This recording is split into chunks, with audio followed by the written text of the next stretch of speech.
श्रीमान वेंकटनाथार्य कवितार्किक केसरी वेदांताचार्य वर्यो मे सन्निधत्तां सदा हृदि रामानुज दया पात्रं ज्ञान वैराग्य भूषणं श्रीमद्वेंकटनाथार्यं वंदे वेदांत देशिकं लक्ष्मीनाथ समारंभां नाथयामन मध्यमाम् अस्मदाचार्य पर्यन्तां वंदे गुरु परंपरां यो नित्यमच्युत पदाम्बुजयुग्म रुग्म व्यामोगतस्तदितराणाय मेने अस्मद्गुरोर्भगवतोस्य दयैकसिन्धोः रामानुजस्य चरणौ शरणं प्रपद्ये श्रीवत्सचिन्नमिश्रेभ्यो नमभुक्तिमधीमहे यदुक्तयस्त्रयी कंठे यान्ति मंगलसूत्रताम् स्वामी श्री कुरत्ताழ்வானுடைய ஸ்ரீ வரதராஜஸ்தவ அனுபவம். அதில் நேற்று 56வது ஸ்லோகம் அனுபவித்தோம். அதாவது போன சில ஸ்லோகங்கள்லேயே சுவாமி அஸ்திகிரிநாதனுடைய அழகு, அஸ்திகிரிநாடைய திருமுகம், திருக்கண்கள், திருமூக்கு, திரு அதரம், அந்த கழுத்து, அந்த உதர அந்த திருமார்பும் உதர பந்தன சேவையும், அந்த அந்த உதர பந்தனத்தில் அந்த கட்டுண்ண பண்ணிய பெருமாயன், அந்த தழும்பு கட்டின அந்த கயிற்றோட தழும்பு தாமோதரன் என்ற பெயரை கொண்டு சௌலபியத்தின் எல்லை நிலத்தை காண்பித்தாயேன்னு ரொம்ப ஆச்சரியமா அனுபவித்தார். ஹஸ்திகிரிநாதனின் அழகு ஒரு பெரிய ஆறு. அந்த அழகு திருமுகத்திலிருந்து பறந்து திருமார்பிலிருந்து பெருகி ஓடி வரும்போது அந்த அழகு அந்த சிறுத்த இடைப்பகுதியில் வெள்ளமிட்டு வரும்போது சுழியாகி அது திருநாபியாகி பின் இரு தொடைகளிலும் பெருக்கெற்று ஓடி பின் திருவடிகளாய் முடிகிறது என்று உருவகமாக அனுபவித்தார். 55வது ஸ்லோகத்துல, சௌந்தர்யாக்கியா என்ற ஸ்லோகத்துல. இன்னைக்கு 57வது, இதுக்கு நடுவில் 56வது ஸ்லோகம். நேத்தி உன்னுடைய சிறந்த திருத்தொடைகளுக்கு உவமைன்னு எதை சொன்னாலும் போராது, சாமியமே இல்லை. அந்த உவமைகளுக்கு ஐஸ்வர்யம் கிடையாது, சக்தி கிடையாது, யௌவன ஆரம்பத்தில் உண்டாகும் விகாசம் கிடையாது, ஜொலிப்பு கிடையாது, எப்பொழுதும் யுவாவா இருக்கும் தன்மை கிடையாது. அதெல்லாம் இருக்கும்போது எப்படி உவமையா சொல்ல முடியும் உன்னுடைய அழகான திருத்தொடைகளுக்குன்னு நேத்தி அனுபவித்தோம். இன்று 57வது ஸ்லோகம். யாதே காத்ரே வரத ஜனிதா காந்திமய்யா பகாபூத் தஸ்யா ஸ்ரோதோ யுகளமிக யத்யாதி பாத பிரவாதம் தஜ்ஜாதோர்த்வ பிரமியுகமிவோத்பானுனி ஜானுனீதே ஸ்யாதுஷ்ணோர்வா ககுதயுகளம் யௌவனைஸ்வர்யநாம்னோஹோ.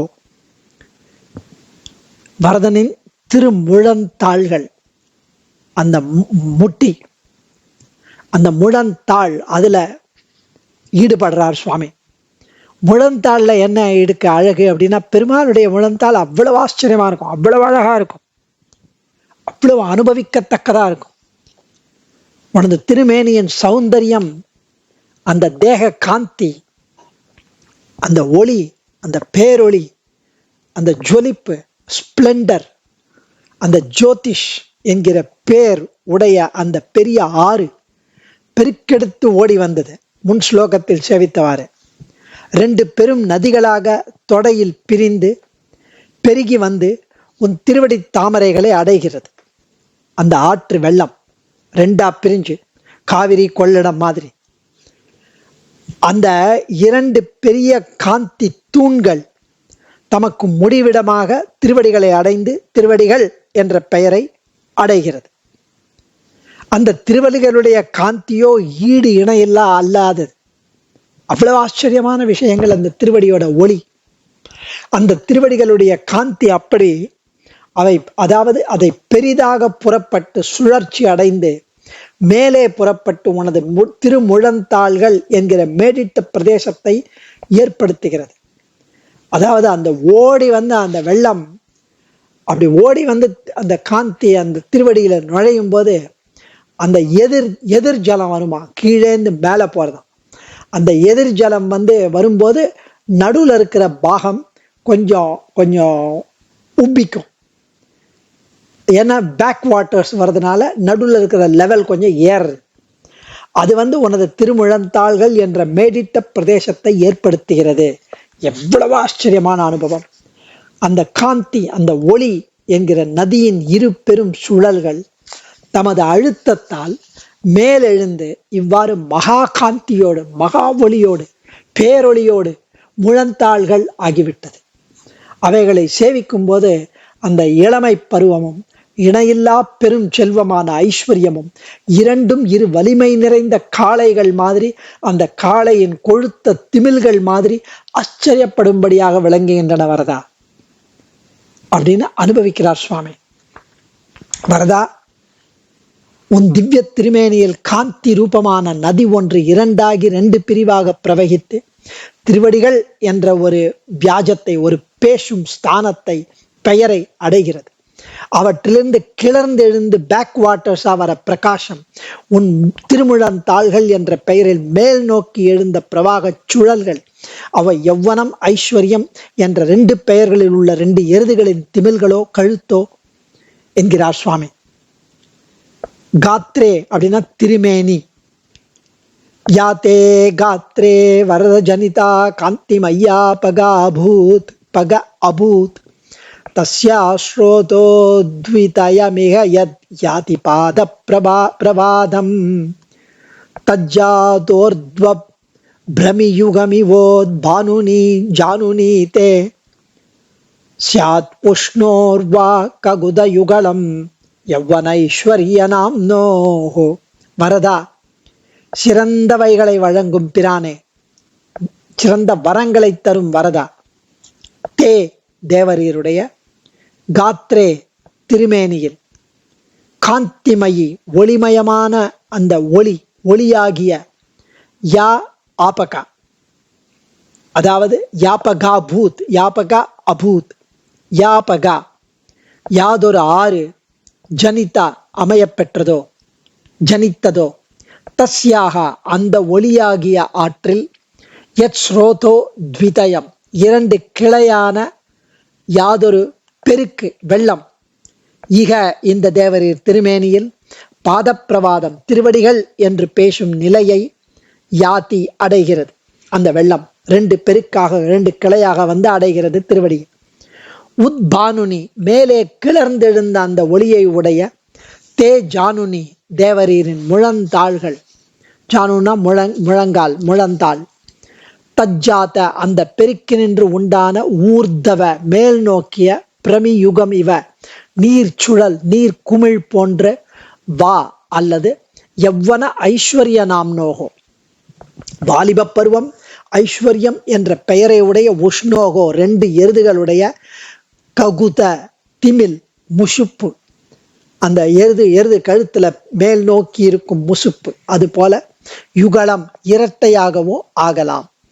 ஸ்ரீ தேவாதிராஜனின் திருமுழந்தாள்கள், திருமுழங்கால்களின் அழகில் ஆழங்கால் படுகிறார் சுவாமி.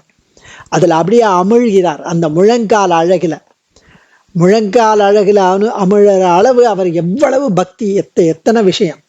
தேவராஜனின் திருமேனி அழகு சுழித்து பெருகும் பெரிய ஆற்றை போல் உள்ளதுன்னு முன்னாடியே அனுபவித்தோம். அந்த பெரிய ஆறு அப்படி பரந்த திருமார்பிலிருந்து வந்து சுழித்து ஓடிய திருநாபியில் வந்து அங்கேந்து 2 விதமாக 2 பெருக்குகளாக துடைகள் வழியாக வெள்ளமிட்டு ஓடுகிற அந்த நீர் ஒளி, பேரொளி.